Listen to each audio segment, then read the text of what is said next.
And then we're going to talk, we're going to do the, and I didn't know how this was going to work out, but we're going to do the,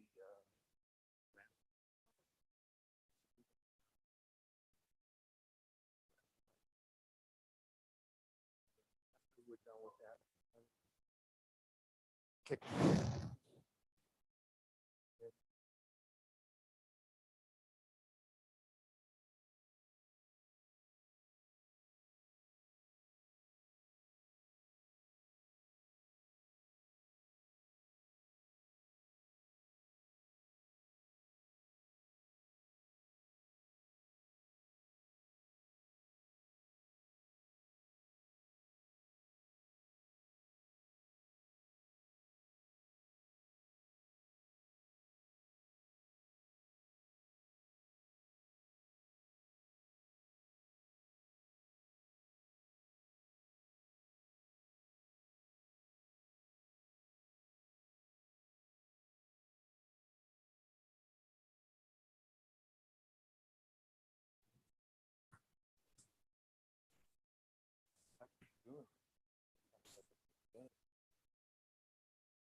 Oh, you have to turn it on.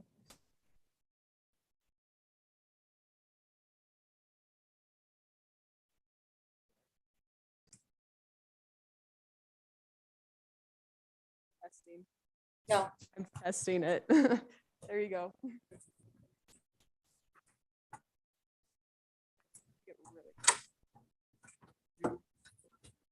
Yep. Yep. What's up? Dude, it's so nice to meet you. You just sanitize your hands, so we'll just get straight from it. Okay, the other. This is Caitlin Holdeman, my wife, Jude. Here we are. All ready for what?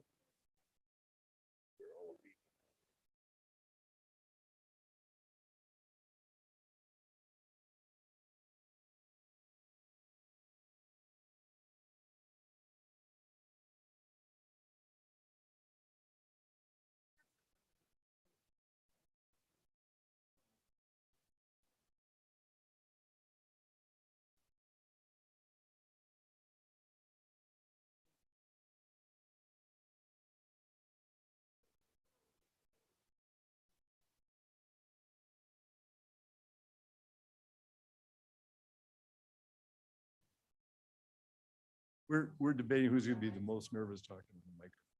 We're debating who's going to be the most nervous talking on the I went, and I got a little scared. I was like,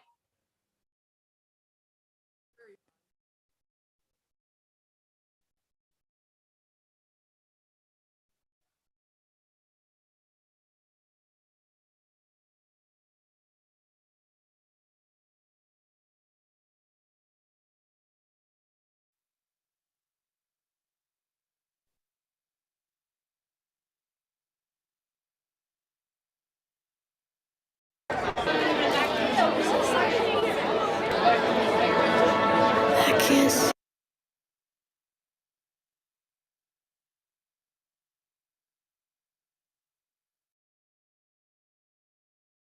How many Maya are going to be here? So those two boys over there, they're Maya. 1, 2, 3. You is 6. Oh, 3, 4, 5.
gonna be talking for a while, so if you wanna just hang out at one of the seats.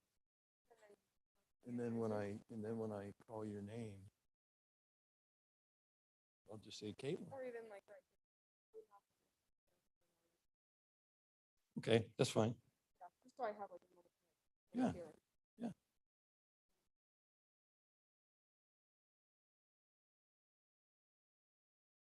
I thought this was gonna be standing room only.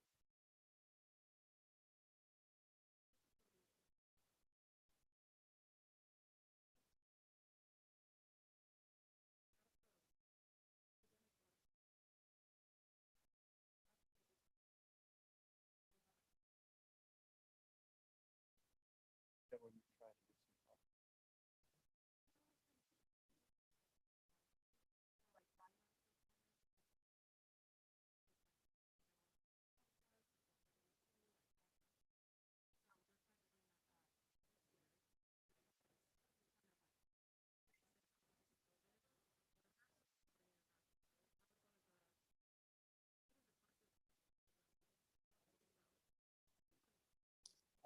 We did a few years ago, we had one of our projects floating fishing dock.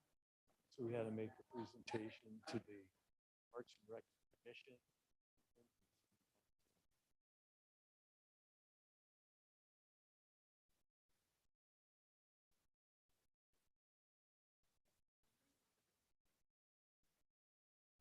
Rules, right? Rules.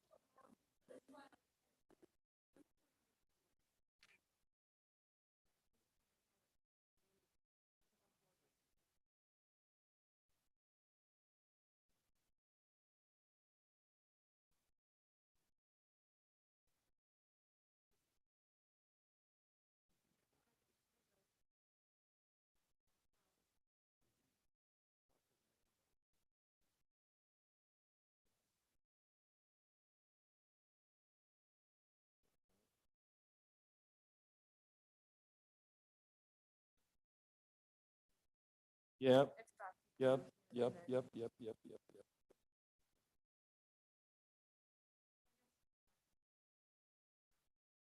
yep.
Good evening. On behalf of the Mayor's Senior Advisory Board and the Mayor's Youth Advisory Council, welcome to City of Meridian's Mindset and Mental Health Awareness event. Thank you all for coming. My name is Jim Lucker. I'm a member of the Mayor's Senior Advisory Board, which, along with the Mayor's Youth Advisory Council, have worked with the City of Meridian and multiple organizations to put this event together. I was going to ask members of MSAB and MIAC to stand up, but there isn't anybody here from MSAB, so we'll skip that. For a little background, the Mayor Senior Advisory Board has been in existence for over 5 years. Just to name a few of the projects we've accomplished, the floating fishing dock on the pond across from the Senior Center in Kleiner Park was our first big project. The next one was the outdoor exercise equipment that's just actually adjacent right to the fishing dock. We've also come up with some programs, Keys to Safe Driving, that we put together with the City of Meridian Police Force for seniors, gun safety for seniors, eating healthy for seniors, and other classes and programs specifically developed for seniors in Meridian. A bit later in our program, a representative of MIAC will speak about their group and accomplishments. This event would not have been possible without the help of many people, including Kelsey Johnston, City of Meridian Police Department, Pam Moore, City of Meridian Fire Department, Caitlin Holdeman, and Audrey Thompson from MIAC, Lorraine Glass and Rand Spiewak from MSAB, Angela Sasser working with Connections to the Cure and others. The person who facilitated this event from the beginning, working tirelessly within the City of Meridian, is Sahan Keshavars Rabar. Sahan, please stand up. He did all the heavy lifting. Today, you will hear from several speakers who work in the field of mental health and suicide prevention in particular. Our speakers will include Shannon Decker, co-founder and executive director of the Speedy Foundation. September Frogley, co-founder of Connection is the Cure. Gretchen Gudmundson, child clinical psychologist, St. Luke's. Shauna Delaney Saladino, retired teacher and founder of Ward Warriors, an anti-bullying program. And Tracy Bestadachea, chief of police, City of Meridian. We thank not only those speakers, but also the groups and organizations that have set up the tables immediately behind you in the hallway. To get you, the citizens of Meridian, some help you might need with mental health issues and suicide prevention. That's why we're here. Once the speakers have finished and once you have time to stop and speak with the organizations at the tables outside of the council chambers, you'll be asked to assist the MIAC student members with a positive message chalk event outside of City Hall on the plaza. I would now like to introduce Caitlin Holdeman. Caitlin is a 10th grader at Compass Public Charter School. She also serves as the Community Service Vice Chair of MIAC. Caitlin, please tell us about MIAC and walk us through the positive chalk art messaging on the plaza. Caitlin. All right, so after our speaker presentations end at around 7, we'll be starting a chalk art project outside in the plaza. We're going to break up into groups to tackle different sections of the plaza and create chalk art themed around mental health and positivity, just kind of uplifting stuff. Also note, we are only doing the chalk on the concrete, not the brick. So just to make sure that everything washes off and we're not gonna just vandalize City Hall. We will also be taking a group photo of everyone around like 7:30 in the plaza. So if you want to gather outside then, but you are welcome to visit the booths inside, as Jim said, or help out with the chalk art project outside. A bit about MIAC, again, it's the Mayor's Youth Advisory Council. We're made up of high schoolers who come together and participate in government affairs and community service activities and projects. A few examples of our past projects include Trunk or Treat, which we volunteered at. We organized a planning and zoning game and simulation to kind of figure out what it's like to plan and zone different areas. And most recently, we organized a senior prom for senior citizens in collaboration with the Senior Center and MSAB. That'll give it over to you again. Thanks, Caitlin. Now it's my pleasure to introduce and honored to introduce the person that gave his blessing to this event, without whom we would not have been able to hold the event with the full support of the city of Meridian. Ladies and gentlemen, and all you children attending this event, please give a warm welcome to the Mayor of Meridian, Robert Simpson. Mr. Mayor. I think you took a lot of liberties there. They really did not need my blessing to do something positive for our community. And that's what we're really here for. So whether you're here in the room, you're watching online, or you're going to come back and you watch at a later date, I just want to talk about why we're here today. You know, we are here because May is Mental Health Awareness Month. And, you know, we kicked off mental health awareness with a great conversation at the first part at our police department. I'm sure the chief will touch on that, so I'm not going to go into that today. But, you know, when you start talking about numbers like 1 in 20, 1 in 6, 1 in 5, and I hope our speakers will maybe touch on what some of those numbers are. But those are the numbers about the impacts of mental health in our community, whether they're serious, whether they are just episodes, whether that's our adults, whether those are our kids, whether that's related from the pandemic.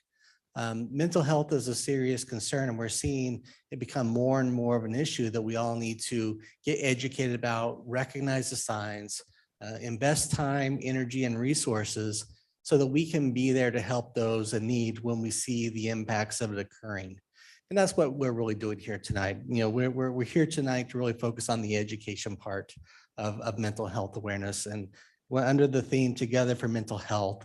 I think it's only appropriate that we have groups like MSAB and MIAC coming together to help put on this event and activity for our community. So I just want to say welcome to everybody.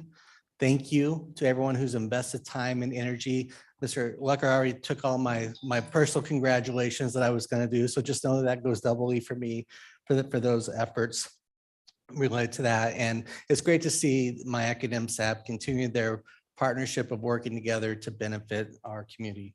So with that, I'm just going to say thank you. And I look forward to hearing what our speakers have to say and engaging in tonight's activity. So Jim, back to you.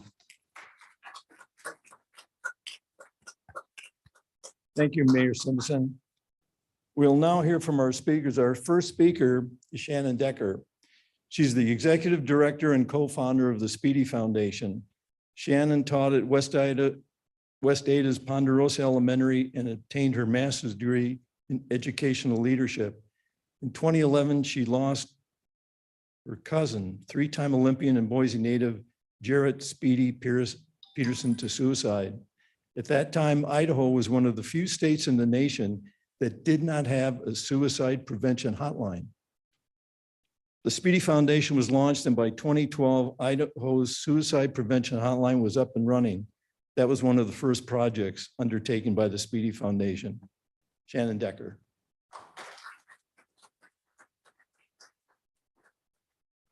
Thank you, Jim and Caitlin. Hello, everyone. Yeah, 10 years ago, I was a classroom teacher. I saw some parents from my days at Ponderosa Elementary this evening.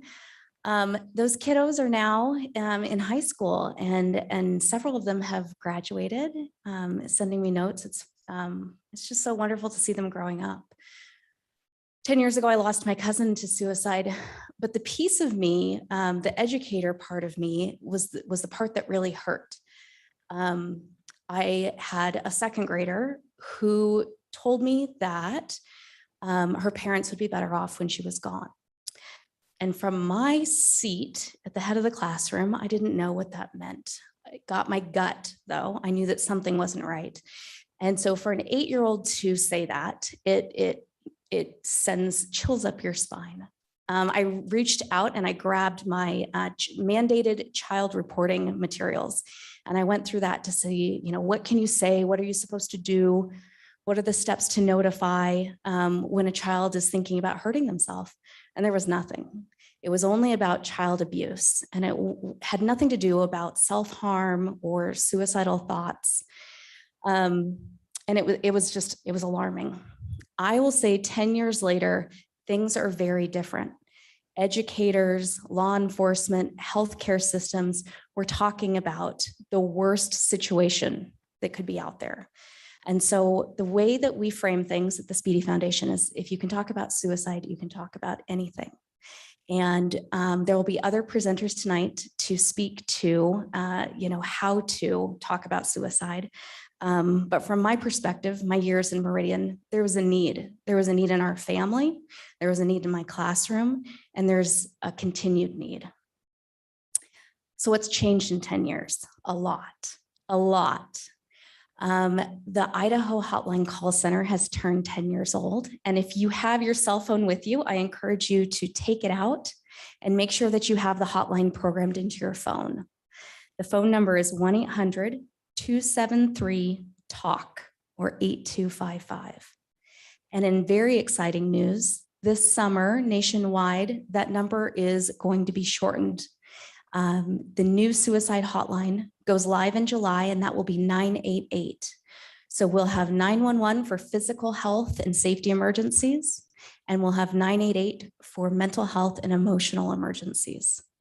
That's really huge. We're starting to change the stigma and the barriers that prevent people from seeking help and finding that place of recovery.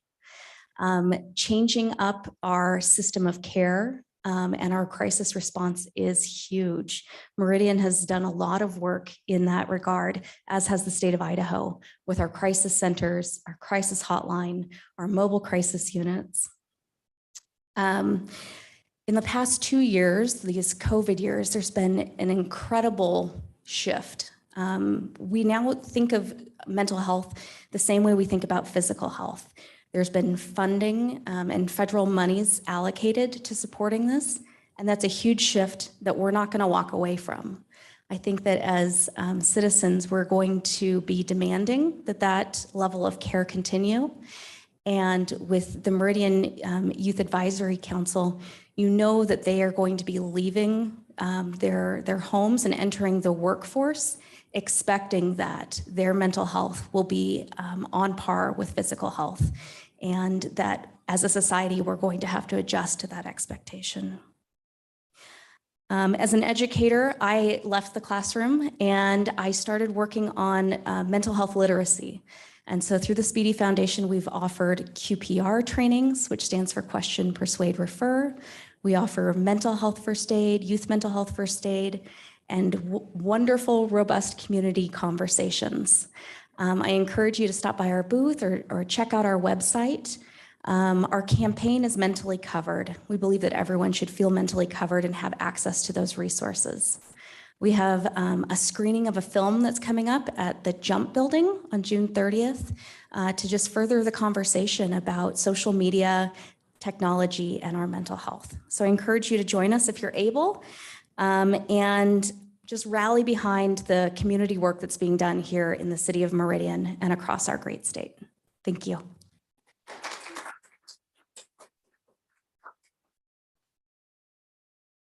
Thank you, Shannon. Our next speaker is September Frogley.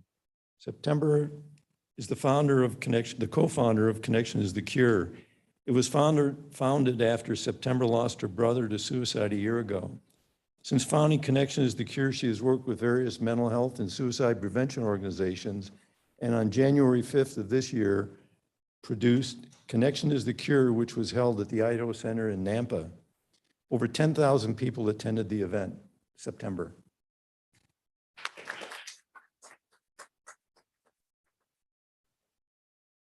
Good to be here. It's good to see everyone. Thank you so much for being here. This is such an important cause, and the fact that you're here shows that you support those in our community. I'd like to share a video with you that highlights how amazing our community is. I learned that there are so many people that want to help and get involved when it comes to topics like mental health and suicide prevention, along with addiction recovery, but aren't sure how to help. Given the motivations, so many companies and individuals exceeded our expectations.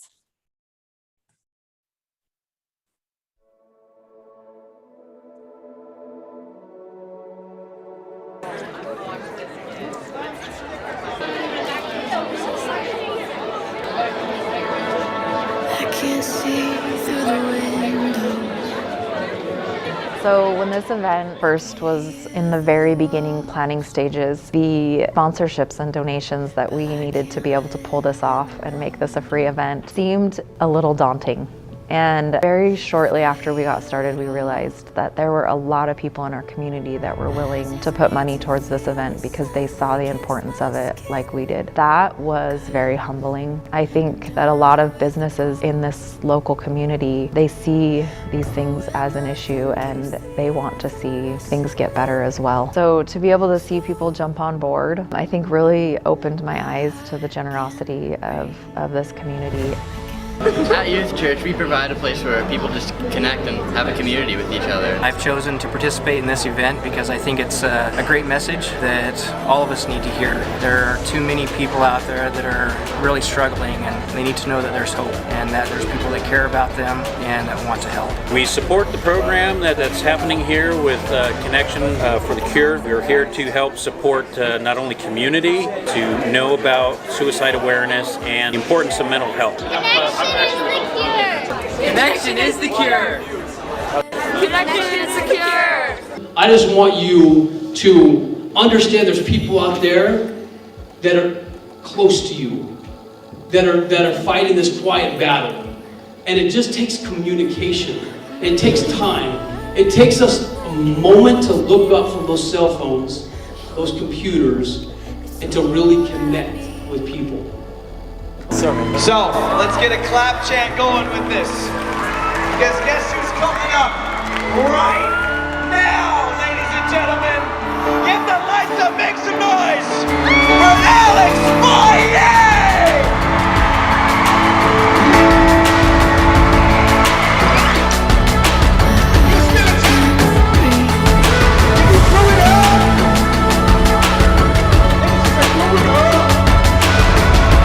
I want to dedicate this song to everyone here for surviving. All right, let's do it. How was it? You have fun? Oh my gosh, it was amazing, man.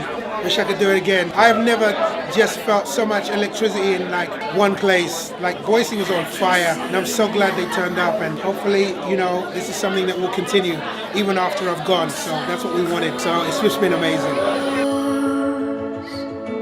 I can exhale. I can let go.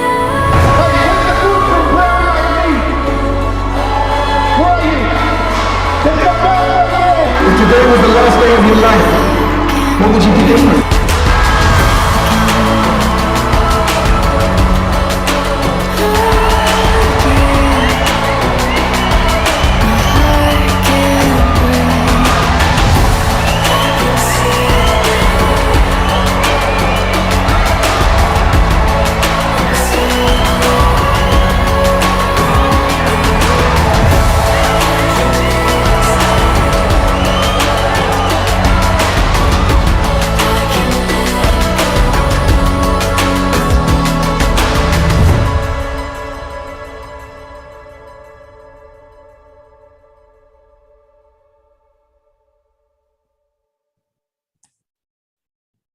Isn't that amazing, our community? I get emotional every time I see that video. I'd like to deliver a message to all of you tonight about connection and how I see its relation to hope. We all have struggles, trials, tragedies, and hardships. It's unavoidable in this life, but it gives us a chance to learn and grow and to help others as they stumble on their journeys. There's a really good chance that the person you're sitting next to or your closest friends are struggling with something that you may know nothing about. I believe that one of the most devastating challenges that we face right now in our communities is the loss of hope. Hopelessness can affect every aspect of our life and leave us feeling helpless. But I have also seen how connection can be a cure to hopelessness. We experienced the tragic loss of my brother, Robert, in May of 2021 to suicide. He fought a rigorous battle with mental illness and substance abuse. After this loss and the excruciatingly painful days that followed, I came to a conclusion. I had two options. I could continue down a path where my hope was diminishing, which would in turn have a negative impact on all those around me. Or I could speak up. I could do my best to tell my family's story, and I could encourage others to seek help and work towards honesty and transparency. This option would not only build my hope, but in turn could have a positive effect on those around me. So there I sat with these two options. The first option seemed easier, but I knew it wasn't right. And the second option seemed next to impossible. And then I got up. I started to take small steps in the direction that felt right, even though it was dark and I felt so confused in my grief. This is where the healing process of connection started. I remembered something. I was not alone. Even though I felt alone, I was not alone. All of the relationships I'd cultivated over the years, the friendships, my family, the community, they all started to rally around me. Slowly, the darkness became light. In the months that followed, I knew it was my turn to become that same light that I had felt during my darkest hours. I know now that I've discovered another piece of the puzzle of my life. I want to help others connect, to feel a sense of belonging. We all have the power to do this. You don't have to have fame or fortune to impact others. You don't have to be somebody special to do something special. The weight of this world is heavy. We as humans are not meant to carry it alone. We have each other. We seek connection from the moment we enter this world, and that desire to find connection never stops, especially during the times of our deepest sorrow. Connection is the lifeline. So 2 points I want to leave with you, and then a challenge. When it comes to being a connector, I believe you all have the amazing opportunity to be a light to others. You have the power to heal through action. Use your power. Number 2, when it comes to hope, it's important to understand that hope is created and it's always free. The amount of hope we have depends on where our focus is. The world can fall apart around us, but we still have control over our little circle that we stand in. So stand tall in your circle with hope and be a beacon of light for others. Understanding this unlocks an ability to see ourselves and others through a lens that is brighter. It replaces fear with hope. It makes you want to move outside of comfort into discomfort because you long for the growth that will come. Okay, so here's the challenge.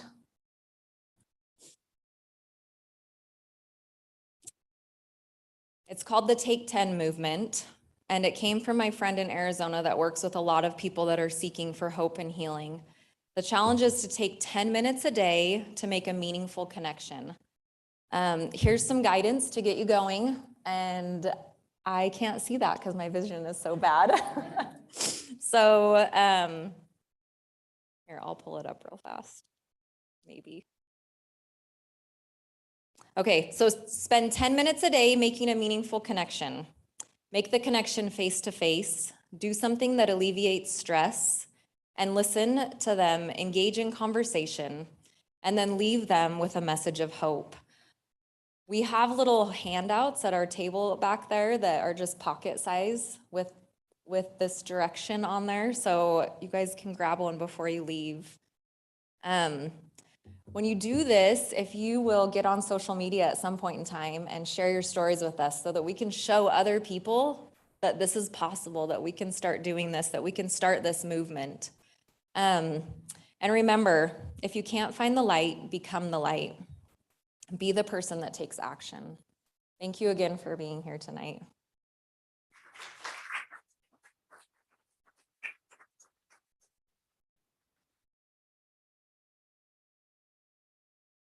Thank you, September.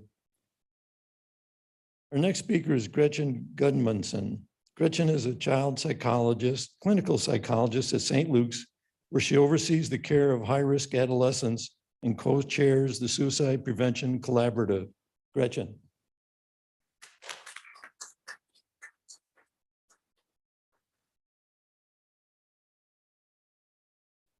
All right, thank you for that introduction and the invitation to be a part of this panel.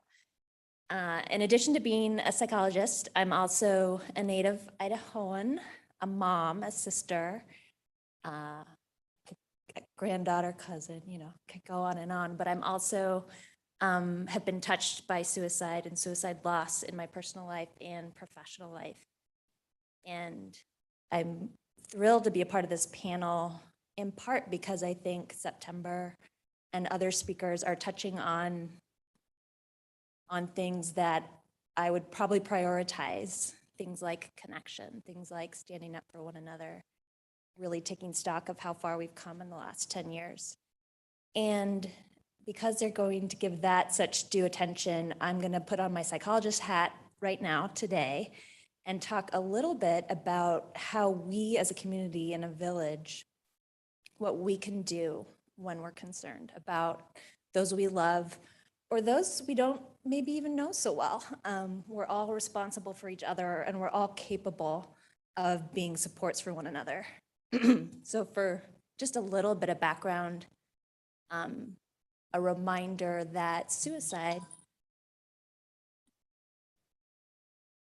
my phone, so I'll just let it beep. Suicide is often misunderstood, and it is complicated. And I think it's helpful to be aware that it tends to be, when an individual is suicidal, it tends to be thought of suicide as a solution to a problem that feels unsolvable or insurmountable.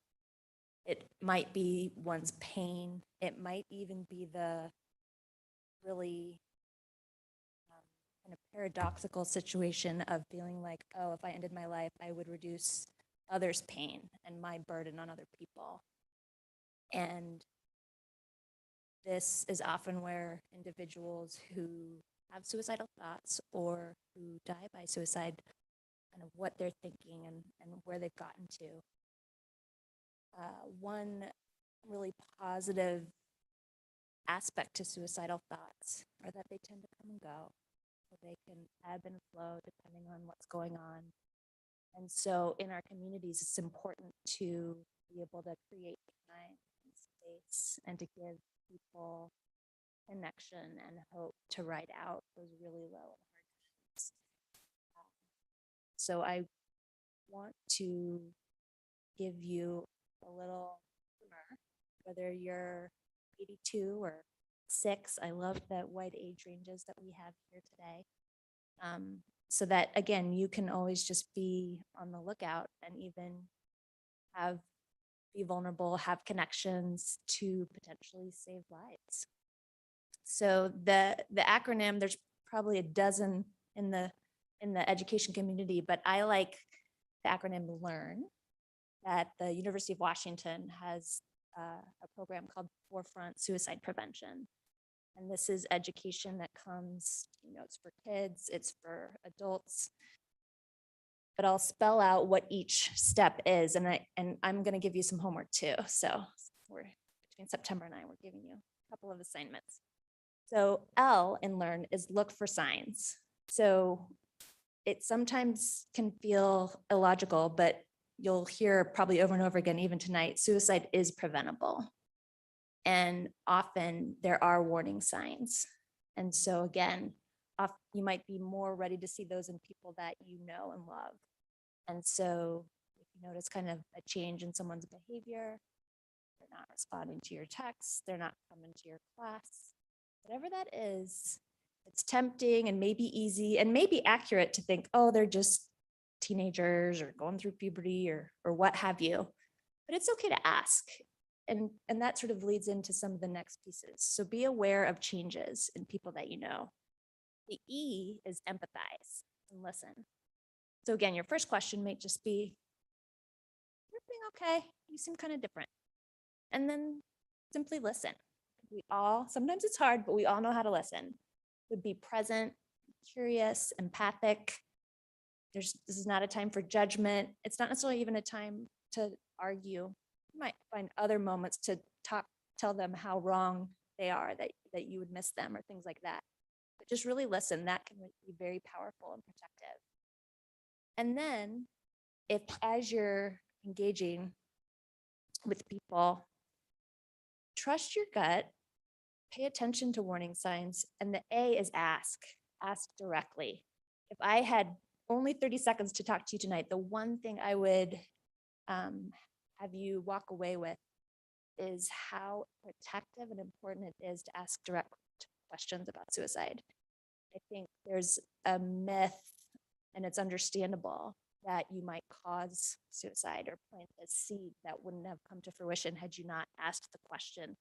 And that simply doesn't bear out in scientific data, in anecdotal data.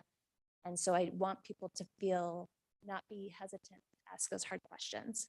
And it may be the answer is no. And but also be prepared for the answer to be yes, and for you to work together to figure out what to do, how to help. So the R is reduce the dangers. So again, in whatever capacity you have, whatever your role is, you want to be sure that if you're worried about someone, again, you want to buy time and distance to any potential means of harm. So maybe you take your friend's keys and drive home tonight, get them back to their room safely and with their parents. If you are, a hunting family, maybe make sure that your firearms are secured, your medications are secured. And again, it might be something that feels difficult or over the top. And in addition to suicidal thoughts coming and going, sometimes it can just really, the perfect storm happens, and maybe something might fly across social media, or a situation happens on the phone or in your kid's life or something like that you don't know about. And so you want to, again, be sure that any impulsive thoughts, that they're really hard to take to action. And so again, sometimes when I talk to parents and families about this, they might say, well, my kid's very capable, or my brother, or my father. And that might be true. But time and distance, putting up barriers, is incredibly protective and important. The last letter is N, so next steps. So we help the person to get help and stay in really close touch, or have someone even potentially be physically by the person until you can get those next steps into action. If you're really scared, if it's really severe, you might make sure they get to an emergency room or call 911. Maybe it's just to help them get to their pediatrician or their school counselor.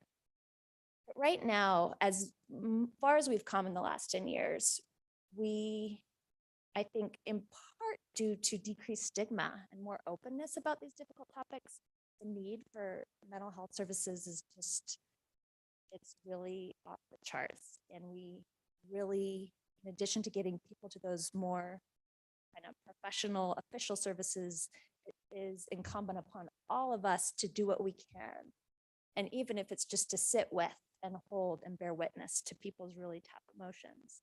And again, the connection is no small thing. It's the antidote. We talk a lot about in our more specific treatments, which is the work that I do, about helping people to build lives worth living. Because in addition to help people solving their problems, decreasing their pain, part of doing that is also just building the joy and the connection and the future them that they want to grow up to become.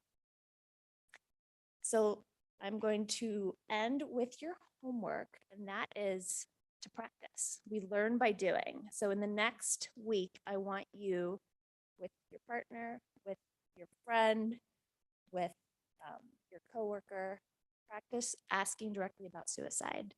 Even if there's no risk factor, but you want to be comfortable doing that if you do get that fear or notice some of those warning signs. So have you ever had thoughts about killing yourself? And then again, work together to figure out what the next steps are, or reach out for services. All right. I think that is it for today. So I appreciate it. Please, I will be here afterwards if you have more specific questions or want to take advantage of more resources, because even though we need more, we have a really robust mental health system that specifically supports people to deal with suicide and failed life. Thank you.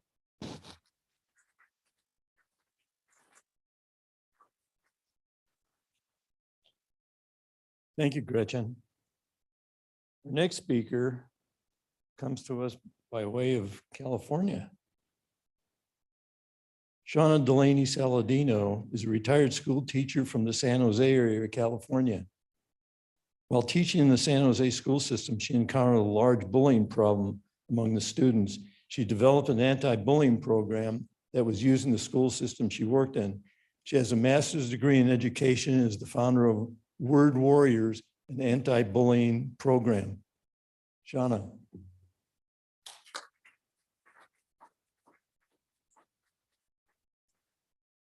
Hi, thanks for having me and thank you for the speakers. Boy, pretty amazing what everybody's doing to help kids and people today.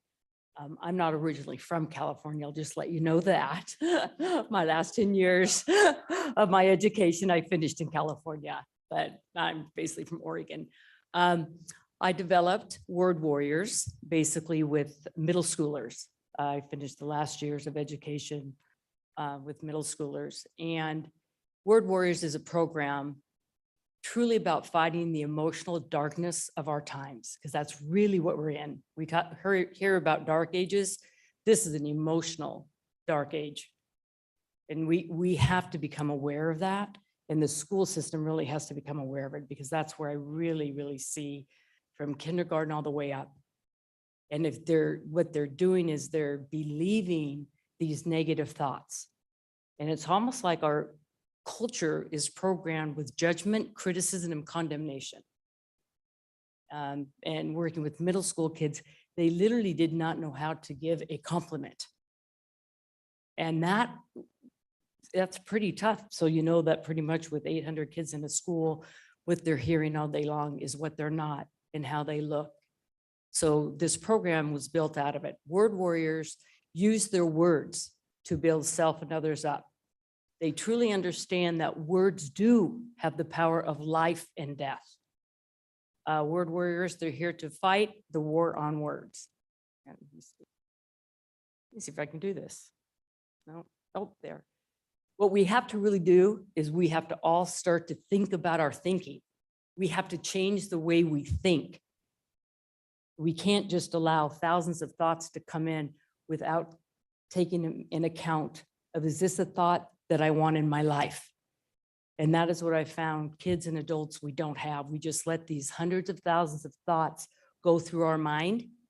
And what happens, kids tend to grab onto the negative. And every 17 seconds, if you think a negative thought, another one's gonna come. 17 seconds after that, another one's gonna come. A little after a minute, okay, then you are on a downhill climb. And that's what we have to change. We have to change our thinking. It's like an example. You go into the grocery store, right? If you go into the grocery store, most of us will go in with a list. We'll pick up a few extra things. But there's what? Hundreds of thousands of items in a grocery store? Well, we're going to choose what we want. But we don't do that with our thoughts.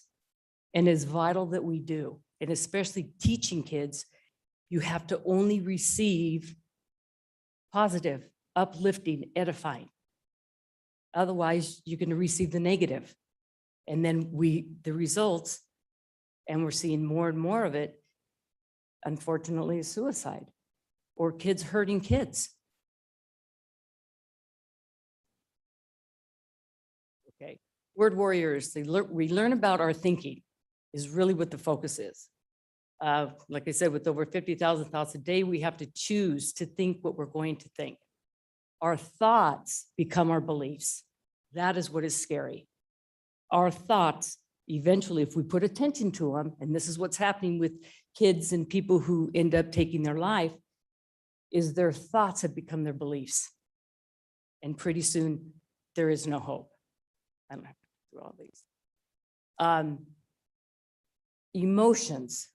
This is our guiding system. Then we have 25 powerful emotions, okay? I don't know if you can see it, it's kind of little. If you are feeling joy, knowledge, empowerment, freedom, love, and appreciation, passion, all the top 7 means you are in line with your true self. That's the feelings we should be feeling most of the time. But unfortunately, what happens is it starts a downcline. Boredom, if you start getting to the sense of boredom, inside you is telling you your thoughts. You're starting to leave your thoughts, your positive thoughts. Okay, then, oops, sorry about my PowerPoint. If you keep looking at those emotions, and I know that mental health people start looking at them, what are they mostly focused on? Okay, they're overwhelmed, they're disappointed. Okay, there's doubt, depression, worry. Basically down at the bottom, and so I don't know why that all messed up, but sorry about that, is worthlessness. And people that I've talked to, children that I've talked to, family members, that's the key. They don't feel worthy. I mean, that's down at the bottom of a list of 25 emotions. So the goal of Word Warriors is to focus not only on the positive, but they have to believe it. They have to believe who they are. We even as adults have to do it day in and day out. Because look what's happening in the world. Everything is what we're not. Everything is how we're not good or the negative. And the great thing with this community right now, we have people in sports, we have people all over that are willing to come together to really change. But we really have to get back into the schools, because teaching kindergarten all the way through middle school, I found there isn't much problem solving going on. So how do our kids know how to solve a problem when there's not enough time because they're more concerned about a test score? They're not a number. They are a human being that it's our job to make sure they know who they are inside so that they can be that light that you talked about in this darkness. The middle school kids that I worked with, by the end of the year, they were so empowered because they knew they have the power within themselves to either be a builder or destroyer. And that's what we talk about. As a human being, individually, we're builders or we're destroyers of self and others.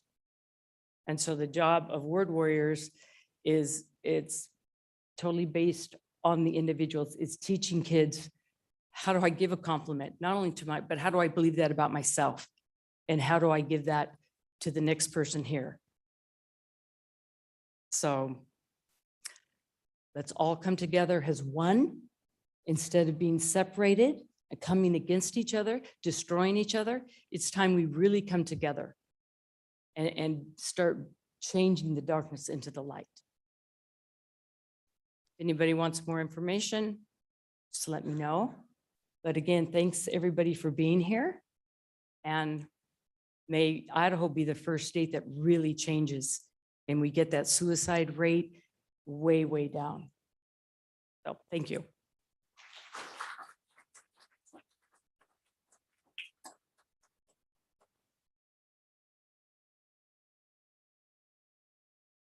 Thank you, Shauna. Our last speaker, everybody's probably heard this fellow before. He's the Meridian Chief of Police, Tracy Bastadecha. Chief Bastadecha has worked for the Meridian Police Department for over 25 years.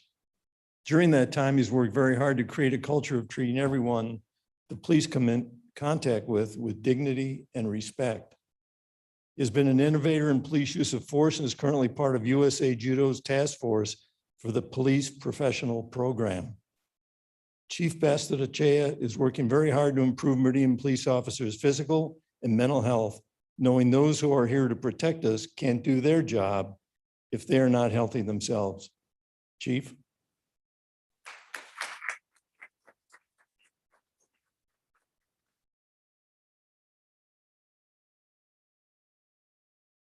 Excuse the limp. I had a little run-in with this steer out at a branding, and he got the better of me for now.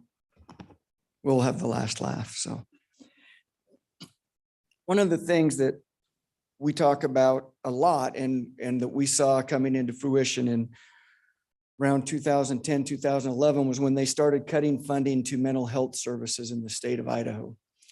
And we had predicted unfortunately, rightfully so, that police officers would be the first responders to deal with mental health issues, the first counselors that anybody was going to see, and we were very ill prepared for that. And we've come a long ways in our response to how we deal with it. We have our officers go to 40 hours of crisis intervention training, our basic officers.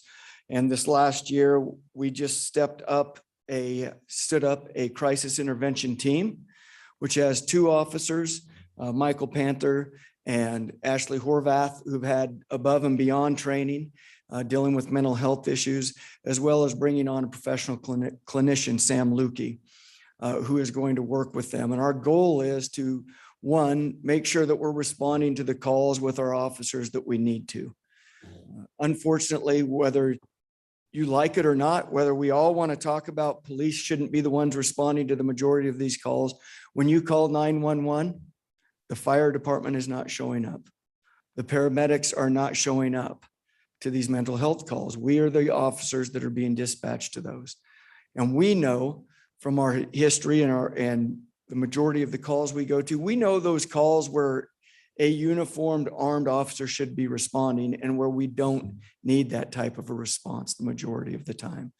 So we're working very hard with Sam and our crisis intervention team to cut down on those calls for our regular uniformed patrol officers to respond to.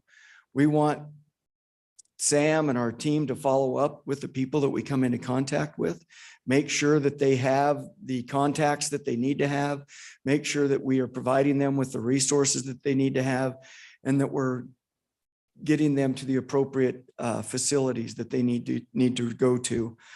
One of the other things that we've found far too clearly in the first responder community is the rate of suicide among first responders. This hit home with us in September of 2018 when Officer Matt Enderlin committed suicide on duty with our police department. Matt hadn't been with us for very long. He was a lateral officer from another community, but there were a lot of things going on that we just didn't know at the time. And I still remember getting that call Saturday morning to have to respond to that. I remember having to go to his wife's house and tell his wife and his children what had occurred, to tell his parents. And at that point, I knew that was nothing I ever wanted to go and do again. And so we've been working really, really hard to figure out better ways for our officers and our first responders to receive those mental health resources that they need to have. And it's a hard discussion. As has been discussed in this room today, society has always kind of talked about mental health with hushed tones, and it's time we get over that. And you want to talk about hushed tones, try talking to a bunch of first responders that are problem solvers. Somebody had said the first thing you need to do is just sit and listen. I think a couple people said that. The one thing I found out, it's really hard for us to sit and listen. And my wife is sure to point that out to me when she just wants to vent, and I want to solve that problem right now because that's what we do, because we have to go to the next call.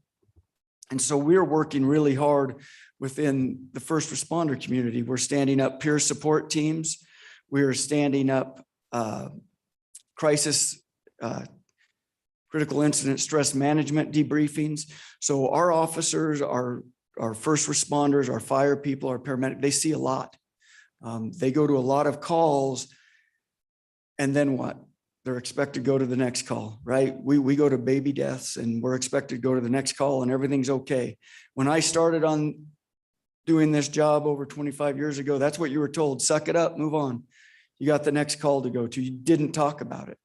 And we're letting our officers, our first responders know it's okay to talk about it. Matter of fact, we want you to talk about it. We want you to be healthy. How many times were we told when I got into this profession, don't you go home and talk to your spouse about what you've seen today because it'll destroy your marriage. You've seen the divorce rate amongst first responders. That wasn't the best advice. Talking to your spouse, talking to people who are objective and who are outside of what you're doing is the way that we need to do these things. And it was brought up earlier, not being afraid to ask somebody if they're having suicidal thoughts. I was one of those people who forever thought, well, if I ask them, are they going to do it? And that was the best advice somebody had given me, was don't be afraid to ask. And it's one of those things that I've asked people a lot. It's not a weakness if you're struggling. It's not a weakness to go see a counselor. It's one of those things where our leadership team is standing up in front of our officers and we're explaining to them, gone to counseling, it's okay. You need to go to counseling. I've referred many friends, many officers, many first responders to counseling. And, I've never had one come back to me and say, how dare you do that? Every one of them has come back and said it was the best thing that could have happened. And I know because somebody pushed me that direction and helped me go in and talk to somebody and get that response, and sometimes that reassurance that you're okay. And yes, it's okay to feel bad about some of the calls that you go to. And it was brought up positive talk, positive words for people. And that's been really my push with police officers, because man, we like to talk about the negative. Police officers, firemen, they like to talk about all the bad things they've seen, and they'll talk about it all night long, right? After one beer and then the next beer and the next beer. And I've listened to first responders sit and talk and tell me, I don't want my son, I don't want my daughter to go into this profession because of all the bad things I've seen, this and that. And I always step up and I tell them, stop. Your profession has given them a great life. And not only that, but how many times do you sit and you talk about the child that you saved, or the teenager that you saved from a possible suicide attempt, or the woman that you saved from an abusive relationship, or just the kid that you talked to and you mentored on a traffic stop, spending that extra 5 minutes with them, and you change their view of police officers, and you change their view of how interactions with police are going to go. Those are the things that we need to be celebrating. And that's my thing. We've got to celebrate the wins. We're going to have losses, and trust me, there are going to be people that want to criticize us every day of the week and tomorrow and the next hour. But we've got to celebrate the wins. And we have not been very good about celebrating the wins as police officers and as first responders. But we do a really good job of beating ourselves up when it comes to the negative. So, that's one of the things I think that I've learned is we never know how we've affected somebody in a positive way. You just never know. And I remind my son of that. He just turned 18, graduating high school. And I tell him every day, you never know how you're going to affect somebody or where they're at in their life when you have a conversation with them. So make every one of those contacts as positive as they can be, because that conversation you may have with them may be the one that turns them around. You don't want to be the one that has the conversation that belittles them and makes them feel worse than they were when they talked to you. You want to make it better. And I think as law enforcement, whether we know it or not, we can do that every single contact. We take people to jail and we can change their lives. It can be a positive contact, even though you're taking them to jail. And I can say that from experience. Some of the letters that I received endorsing me for chief of police came from people that really the contacts I should have had with them should have been negative contacts with them. And they weren't. And they chose to write a letter in support of me because of those contacts, because they were positive. They understand, everybody understands there's consequences in this world and in the job that we do. But if you treat them with respect and you treat them with dignity and you explain to them the why of what we're doing, it goes a long way, and it can make for a much better place for us as first responders, for the next first responder that may come into contact with that person. And so with that, I will say this, I'm very proud of MIAC and MSAB for putting this together. This whole month, they have put a ton of events together. The city has, and Kelsey has worked extremely hard on this. And so has Stephanie and Sahand. And that says a lot about our city, because this city has absolutely taken an interest in mental health and understand the importance for us to be healthy as a community. And so please, before we break here, please give all of them a round of applause because they absolutely deserve it.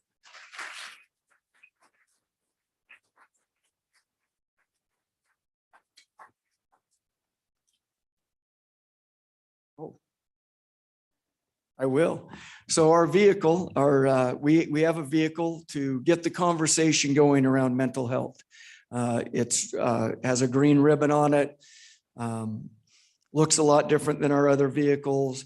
And on the back of that vehicle, it's just, we want to start the conversation with people. And it's already been a great conversation starter in the community. We want people to see it, start that conversation up with the officer that's driving it right around mental health and why that's so important to us. And on the back right panel, you'll see it's parked out here, but we have Officer Matt Enderlin's ADA number on the back as well. Just to remind our officers every time they see it and other officers in our community that it's okay to reach out and talk to somebody. We need to talk to people because we lose far too many first responders in this community and nationwide to suicide. We have got to stop that stigma. So please check out the vehicle and enjoy the rest of your evening. Thank you.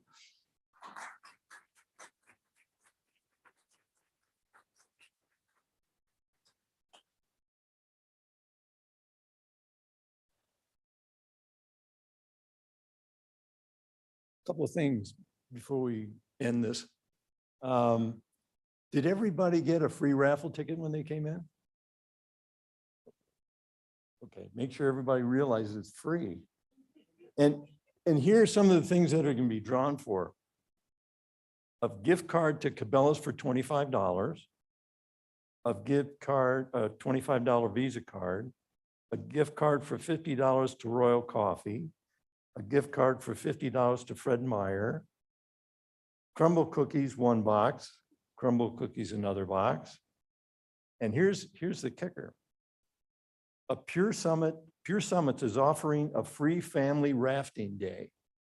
Now, September gave me this list and she asked me to ask you this.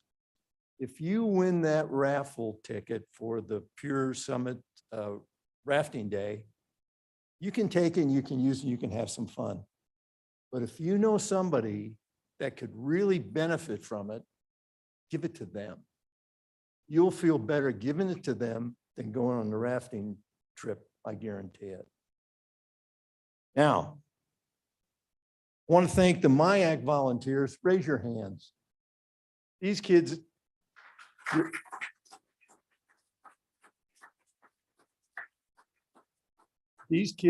came here to help. And MIAC's a great group. They do a lot of good in this community. And I've got a couple of thoughts I'll leave with you before we go through the chalk art and do the drawings. I want you to think about this. Never give up on those you love in your family, your friends. Never give up on them. And more importantly, never, never, never give up on yourself. And with that, evening's over. Thank you for coming. And thank you to our presenters. Really appreciate it.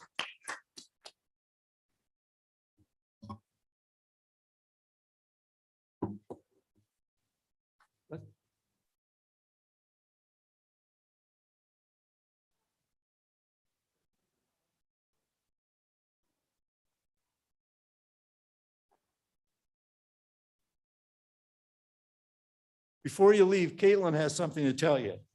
Just real quick about the chalk art. So on your name tags, if you picked one up, there are different shapes and colors. So the circle and the triangle, they will be combined into one group outside to work on a specific section, and the square and the star will be together in a section. So if you go outside, then we'll break you up into groups based on those.